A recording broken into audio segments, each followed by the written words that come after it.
Bismillah, assalamualaikum warahmatullahi wabarakatuh. Ito ang video na ito ay credits ko sa isang amir na nagturo sa amin kung paano ang pagmumuslim, kung paano magbuhay, may sa buhay ang pagmumuslim. Matagal na panahon na wala akong balita sa kanya at sa isang iglap ay nagkaroon ako ng balita sa kanya doon sa aming group. May nagtanong doon about sa riba, nagkaroon ng kasagutan yung katanungan na yon mula sa aming ustad, isang sheikh. Long time at malaking bagay ang naitulong niya sa amin.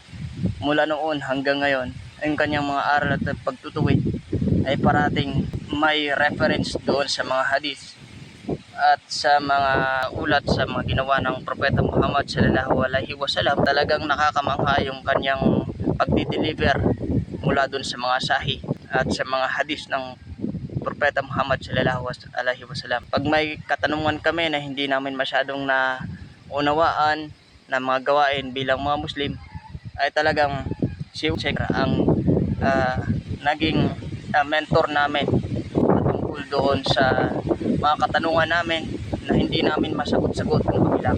Minsan kailangan natin ng mga mentors sa mga panaliksik natin.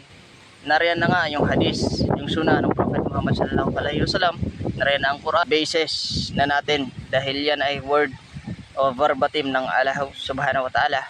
Pero kailangan pa rin natin ng mentor o authority na magbibigay sa atin ng liwanag doon sa ating mga nabasa, kasi hindi lahat mauunawaan natin yung pinaka-execution ng pagbibigay ng mga salita ng Allah subhanahu wa ta'ala. Kaya kailangan natin yung mga ustad, mga sheikh na mag-explain sa atin ng mga karunungan na iyon. Lagi po nating tatandaan sa lahat po sa relihiyon, kahit na sa Catholic na man, ay meron sadyang authority na nag-interpret ng mga sacred scripture natin. Ang video na ito ay talagang credits lang po dun sa mga ulama, sa mga sheikh, sa mga ustad, sa lahat po ng gumaganap doon sa fatwa at doon sa dawa ng Islam.